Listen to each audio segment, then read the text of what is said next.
అందరికీ జై శ్రీరామ్. ఇది నా ఒక రిక్వెస్ట్ ప్రతి ఒక్క హిందూ బంధుకి, ఎవరైతే హనుమాన్ మాలైనా, లేదంటే అయ్యప్ప స్వామి మాలైనా, లేదంటే శివమాల వేసుకున్న ప్రతి స్వాములకి మీరు ఏదైనా పుణ్యనది దగ్గర స్నానం చేసుకున్నప్పుడు, కృష్ణా నదైనా గోదావరి నదైనా, మీరు మీ వస్త్రాలు ఇక్కడనే వదిలేస్తున్నారు. ఇప్పుడు మీరు చూసుకుంటే ధర్మపురిలో ధర్మపురి క్షేత్రంలో మేము లక్ష్మీనరసింహస్వామి దర్శనం చేసుకోవడానికి వచ్చినప్పుడు గోదావరి స్నానం చేసుకోవడానికి వచ్చినుండే.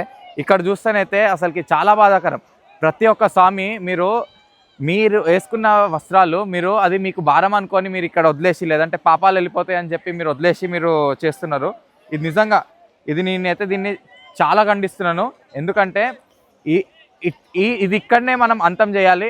నెక్స్ట్ ఇయర్ మీరు ఒకవేళ స్వాములు వస్తుంటే మీరు ధర్మపురి వచ్చినా, లేదంటే ఎక్కడికి వెళ్ళినా సరే, మీరు నది స్నానం చేసుకున్న తర్వాత ఆ బట్టలని, పచ్చి బట్టలని ఒక కవర్లో ప్యాక్ చేసుకొని మీ ఇంటికి తీసుకొని వెళ్ళి నెక్స్ట్ ఇయర్ వాడుకోండి.